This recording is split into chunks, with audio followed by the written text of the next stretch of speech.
Hi, boys and girls. So today, for my first virtual reality read aloud, we're going to try a fractured fairy tale. This is a fractured fairy tale called The Frog Prince Continued by John Sheska. It's illustrated by Steve Johnson. The Frog Prince Continued is a fractured fairy tale because it comes from The Frog Prince. And in The Frog Prince, it's about this princess who finds this frog, and the frog convinces her to kiss him, and she kisses him, and he turns into a prince, and they live happily ever after. That's the short end of it. But in The Frog Prince Continued, things don't always work out the way we plan. So let's find out what happens in the story of The Frog Prince Continued.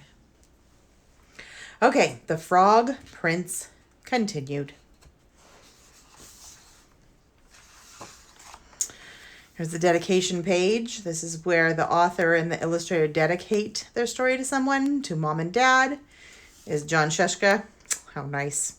And Stephen Johnson, the illustrator, he said, well, I want this to my grandparents for cookies, tree climbing, dancing, and frog hunts. And the princess kissed the frog. He turned into a prince, and they lived happily ever after. This story kind of starts the way the fairy tale ended. Well, let's just say they lived sort of happily ever after. Okay, so they weren't so happy. In fact, they were miserable. What do you think miserable means? Look at their faces. Stop sticking your tongue out like that, nagged the princess. How come you never want to go down to the pond anymore? Whined the prince. The prince and the princess were so unhappy, they didn't know what to do. Do you know what miserable means now? With those clues in the picture, and nagged the princess, whined the prince, they were just unhappy. I would prefer that you not hop around on the furniture, said the princess. And it might be nice if you got out of the castle once in a while to slay a dragon or a giant or whatever. The prince did not feel like going out and slaying anything. He just felt like running away.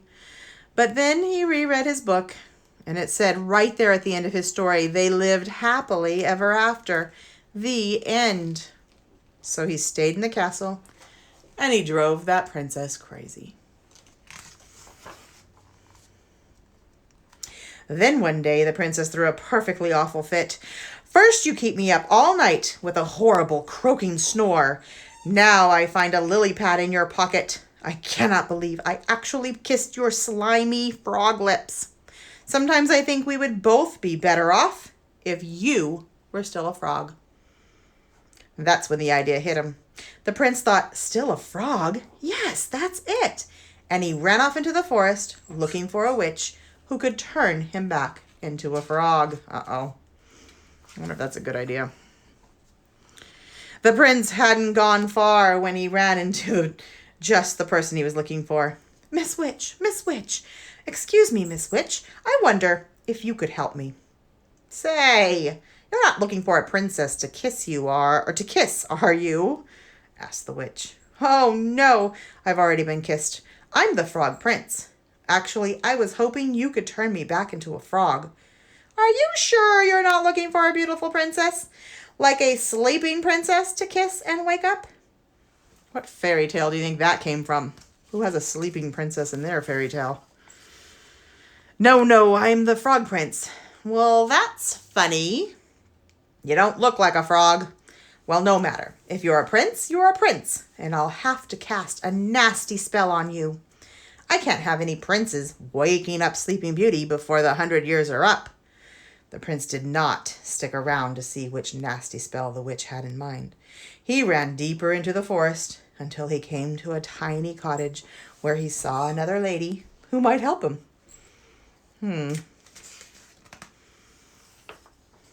Miss Witch. Excuse me, Miss Witch. I wonder if you can help me. I'm a prince and... What did you say? Prince? Croaked the witch. No, I mean, yes, I mean, no. I'm not the prince looking for Sleeping Beauty. But yes, I am a frog prince, and I'm looking for a member of your profession who can turn me back into a frog so that I can live happily ever after. I'm wondering, what does that frog prince mean when he says he's looking for a member of her profession? What is her profession? What's her job? Did you guess? Is it a witch? Yeah, her job is being a witch and torturing princesses and princes, I think. Frog prince, you say? That's funny. I thought frogs were little green guys with webbed feet. Well, no matter. If you're a prince, then you're a prince. And I can't have any princes rescuing Snow White. Here, eat the rest of this apple. The prince knew his fairy tales, and he knew a poisoned apple when he saw one. He didn't even stay to say, no thank you. He just turned and ran deeper into the forest. And soon he came to a strange-looking house with a witch outside.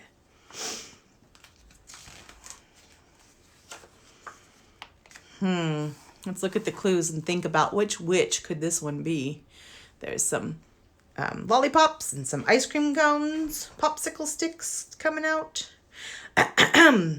Miss Witch, excuse me, Miss Witch. I wonder if you could help me.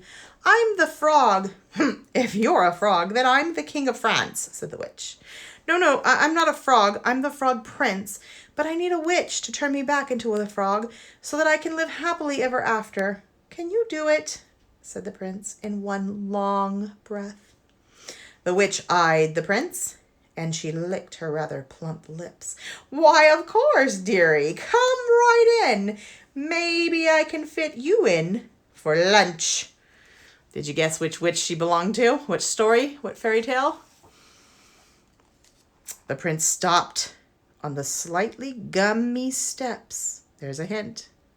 Something about this house seemed strangely familiar. He broke off a corner of the windowsill and tasted it. Gingerbread. I hope you don't mind me asking, Miss Witch, but do you happen to know any children by the name of Hansel and Gretel? Why, yes, Prince darling, I do. I'm expecting them for dinner. The prince, who, as we said before, knew his fairy tales, ran as fast as he could deeper into the forest, and soon he was completely lost. He saw someone standing next to a tree. The prince walked up to her, hoping she wasn't a witch, for he had quite his fill of witches. Madame, I am the frog prince. Could you please help me? Oh, gosh, do you need it, said the fairy godmother. You are the worst looking frog I've ever seen.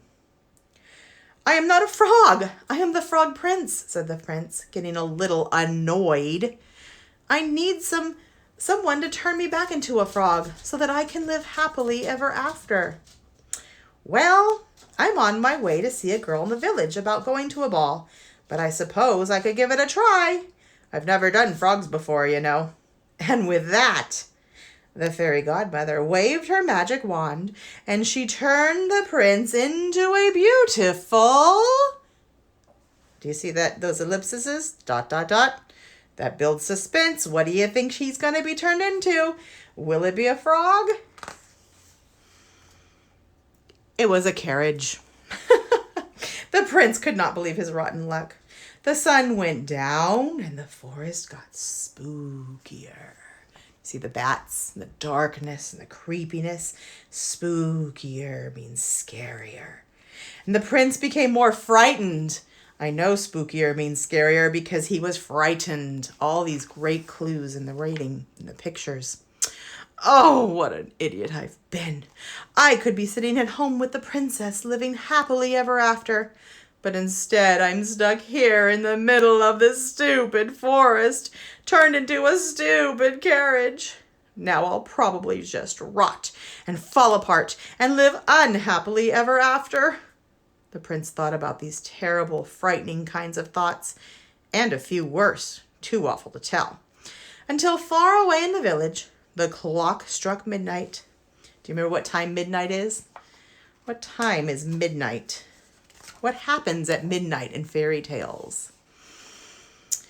The carriage instantly turned back into the former prince's self, and he ran by the light of the moon until he was safe inside his own castle. Where have you been? I've been worried sick. You are 7 hours late, and your dinner is cold, and your clothes are a mess. The prince looked at the princess, who had believed him when no one else in the world had. The princess who had actually kissed his slimy frog lips. The princess who loved him. Aww. What do you think about that ending? Oh, there's one more page. And the prince kissed the princess, and they both turned into frogs, and they hopped off happily ever after. The end. Aw, is this a realistic ending? Is happily ever after a realistic things, or is happily ever after a kind of a metaphor, like they were together for on and on and on? All right, I'm going to be asking you a question today about what kind of elements made up this fractured fairy tale and made it more like a fairy tale. And I'm going to be asking you, what are some messages that we got from the Frog Prince? Continued. Keep thinking.